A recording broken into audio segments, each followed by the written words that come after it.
అందరికీ నమస్కారం. Welcome to my channel. నేను బాగున్నాను. మీ అందరూ కూడా బాగుండాలని నేనైతే మనస్ఫూర్తిగా కోరుకుంటున్నానండి. శ్రావణ మాసం వచ్చేసింది కదా! అందరూ కూడా చాలా బిజీగా ఉన్నారా పూజలతో అయితే మాత్రం. నేను మాత్రం సేమ్ అంతే బిజీగా అయితే ఉన్నాను. అంటే ఇంట్లో పనులు, పూజలు అవన్నీ కూడా చేసుకుంటూ బిజీగా ఉన్నాను. ఒత్తి రోజుల్లోనే మామూలు దీపారాధన చేసేసి పనులు చేసుకుంటేనే చాలండి. మన ఇంట్లో ఆడవాళ్ళకి ఎప్పుడు కూడా టైం అంటూ ఉండదు కదా! ఈ పనులతో, పూజలతోనే అలా గడిచిపోతూ ఉంటుంది. అందులోన ఇలాంటి పూజలు రోజులు వచ్చాయంటే మరీ మనకి అసలు నిమిషం కూడా ఖాళీ లేకుండా అయితే పూజలు అనేవి చేసుకుంటాం కదా!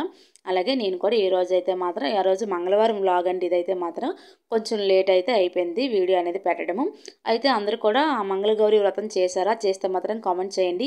నేను ఎప్పుడు కూడా మంగళగౌరి వ్రతం చేయలేదు కానీ ఇలా అయితే నేను పూజ చేసుకుంటున్నాను. మా ఇంటి అమ్మవారిని అయితే మాత్రం అమ్మవారు లక్ష్మీదేవి ఉంది కదా!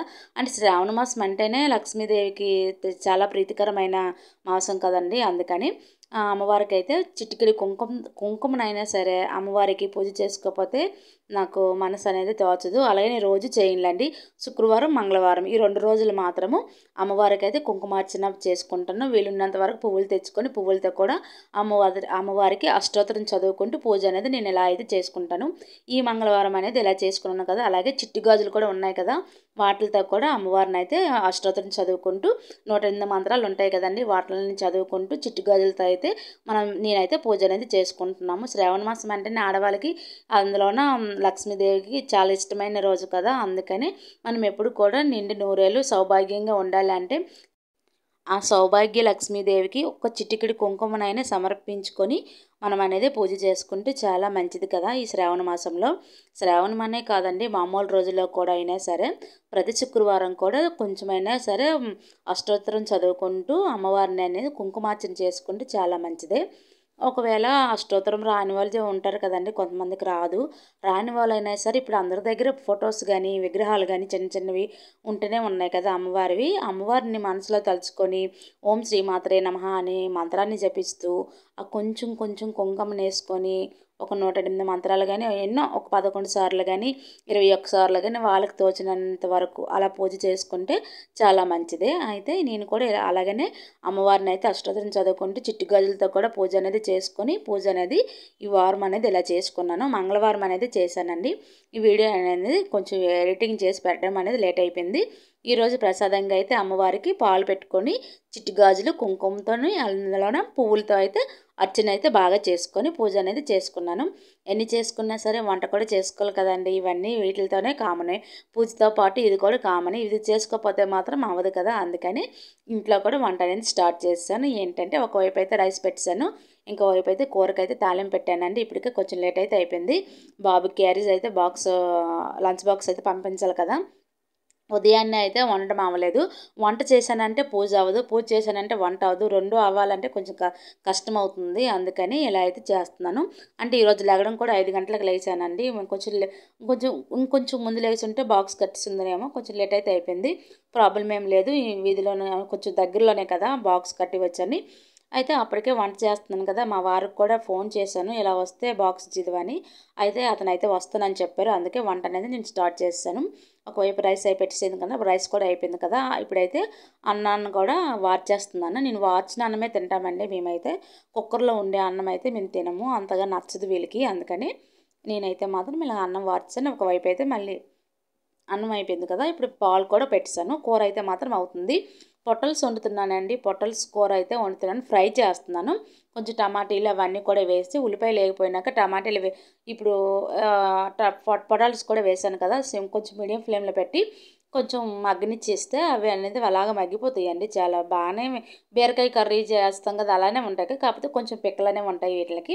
అవన్నీ తీసేసి శుభ్రంగా కట్ చేసుకొని ఇలా వేసుకుంటారు. దాంట్లో ఒక 2 టమాటీలు చిన్నగా కట్ చేసుకొని వేసుకున్నానండి. కూరలో కాకుండా ఇలా లైట్గా వాటర్ వేయకుండానే ఇలా ఫ్రై చేసుకుంటే చాలా బాగుంటుంది.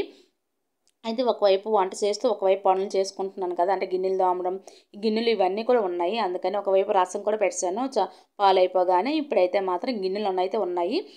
సిమ్లో పెట్టాను కదా! టమాటాలు వేసి ఈ లోపైతే మగ్గుతూ ఉంటాయి కూర అనేది. అందుకని ఈ లోపైతే మాత్రం గిన్నెలు అయితే తోమేస్తున్నాను.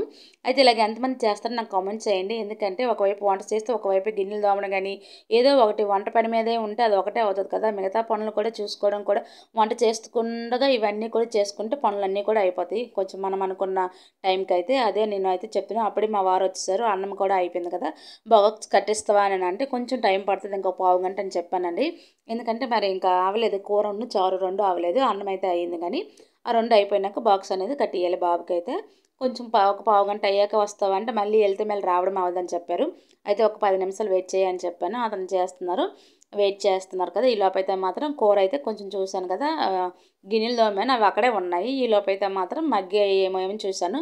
లైట్గా అయితే మగ్గాయి కదా. వీటిలోనైతే మాత్రం కొంచెం పసుపు, కారం, ఉప్పు, ధనియాల పొడి, జీలకర్ర పొడి అంతేనండి వేసేసి సిమ్లో పెట్టేసి ఇంకొంచెంసేపు మగ్గిపోతే కూర అనేది రెడీ అయిపోద్ది. ఇప్పుడైతే గిన్నెలు తోమాను కదా, ఇప్పుడైతే మాత్రం వాటిలన్నిటిని కడుక్కుంటున్నాను.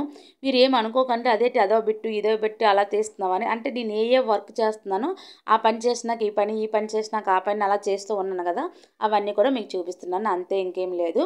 ఇప్పుడు గిన్నెలు తోమేసాను కదా, కడిగాను కదా, కడిగినవి ఎండబెట్టుకోవడం అనేది బయట చిన్నది గిన్నెలు స్టాండ్ ఉంది కదా, వాటిలో వేసుకోవడానికి కానీ గిన్నెలు పట్టుకెళ్ళాను. అది అనేది మీకు ఆ వీడియో తీసాను. మళ్ళీ ఇప్పుడు అనేది వచ్చినాక కూర అనేది చూశాను. కూర అనేది ఫ్రై అయిపోయిందండి, బాగానే ఫ్రై అయిపోయింది.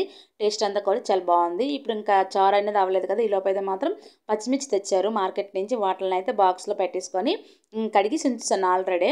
కడిగిన వాటిల నుంచి ఇప్పుడు బాక్స్లో పెట్టుకొని ఫ్రిడ్జ్లో పెట్టేసుకున్నాం అనుకోండి, ఇవి అంచుకు నిల్వ ఉంటాయి కదా, బాగుంటుంది. ఈ లోపు అయితే మాత్రం అల్లం కూడా తెచ్చారు. వాటికి ఎక్కువగా మట్టి అయితే ఉంది, వాటిని కూడా వాటర్లో నానబెట్టేసి పక్కన పెట్టేస్తాను. ఎందుకంటే ఇది కొంచెంసేపు నానాక అప్పుడు తీసేసి క్లీన్ చేయొచ్చు.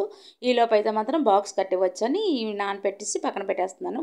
నేను వేస్ట్ చెత్త అంతా కూడా ఇలా కవర్లో అయితే వేసుకొని ఉంచుకుంటానండి. ఏటా కవర్ అని అనుకోకండి. ఆ కవర్లో అయితే మాత్రం వేస్ట్ మనము కాయగూరలు అవన్నీ కూడా కట్ చేస్తాం కదా, కట్ చేసే కాయగూరలు అవన్నీ కూడా నేనైతే మాత్రం అలా కవర్లో వేసుకొని అదొక ఆ కవర్ కట్టేసాక లాస్ట్లో పనంతా అయిపోయినాక కవర్లో కట్టేసి డస్ట్బిన్లో వేసేస్తాను. వచ్చే కవర్లు వస్తాయి కదండి, కూరగాయలు తెచ్చినవి ఏవైనా ఇంటికి తెచ్చే కవర్లు అన్నీ కూడా ఒక దగ్గర ఉంచుతాను. నేను కూడా వేస్ట్గా ఎప్పుడు పడితే అప్పుడు పడాను. ఇప్పుడైతే బాబుకి అయితే బాక్స్ అది కట్టేస్తున్నాను. ప్లీజ్ అండి, ఈ వీడియో నచ్చితే ఒక లైక్ చేయండి. మీరు లైక్ చేయడం వల్ల నా వీడియో అనేది ఇంకొంతమందికి రీచ్ అయ్యే అవకాశం ఉంది. అలాగే మన ఛానల్ని ఎవరైనా ఫస్ట్ టైం చూసి సబ్స్క్రైబ్ చేసుకోకపోతే ప్లీజ్ సబ్స్క్రైబ్ చేసుకొని మన ఛానల్ని సపోర్ట్ చేయండి. అలాగే పక్కనున్న బెల్ ఐకాన్ని క్లిక్ చేయడం వల్ల నేను పెట్టే ప్రతి వీడియో కూడా మీకు నోటిఫికేషన్ అనేది వచ్చేస్తుంది. పిల్లల క్యారేజ్ అనేది టైంకి ఇచ్చామంటే అబ్బా హ్యాపీయే వేరే కదా. మిగతా పనులన్నీ కూడా చాలా నింపాదిగా చేసుకోవచ్చు అని అయితే అనుకుంటాము. అందులో మా వారైతే వచ్చేసారు, తెగ గాబరి పెట్టేస్తున్నారు, నాకు టైం అయిపోతుందని. ఇంకెందుకులే బాక్స్ అయిపోయింది కదా, వాడికి కట్టేసాక ఇంకా బోల్డ్ పనులు అయితే ఉన్నాయి. ఏంటంటే బియ్యం అయితే తెచ్చారు, అవి చాలా రోజులు అయితే అవుతుంది. అవి ఒక డబ్బాలో వేసుకొని వేరే దగ్గర అయితే పెట్టేయాలి. ఇప్పుడు ఇది హాల్లో ఉంది. ఈ హాల్లో ఆ మూట అలా చూస్తుంటే నాకే కొంచెం చిరాగ్గా అనిపిస్తుంది. అందుకని అవన్నీ కూడా క్లీన్ చేసి ఈ బియ్యం మూట తెచ్చి 2 రోజులు అయింది, ఇంకా అది అలాగే అయితే ఉంది. మళ్ళీ ఇంకా ఎక్కువ రోజులు ఉన్న మా వారు చూసారనుకో ఇంకా తిడతారు. ఒకరోజు ఆల్రెడీ ఒకసారి అడిగారులే, ఏంటి ఇంకా ఈ బియ్యం అనేది ఇంకా సర్దలేదా అని. ఇంకా లేదు అని చెప్పాను. ఇంకా అలా ఉంచాను అనుకో, ఇంకా అతనికి నాకు ఇంకా వాదనలే అవుతాయి. అందుకని శుభ్రంగా అయితే వీటిని అయితే సర్దేసుకున్న దగ్గర పెట్టుకున్నామంటే ఈ నెలకైతే బియ్యం వచ్చేసాయండి. ఇంకా డిపార్ట్మెంట్ స్టోర్కి వెళ్ళి రేషన్ తేవాలి, గ్యాస్ వచ్చింది. ఇంక నెలంత వరకు ఏ ప్రాబ్లం అయితే ఉండదు. అప్పుడప్పుడు కూరగాయలు కొనుక్కుంటే సరే, ఎవరికైనా సరే ఇంతే కదండి.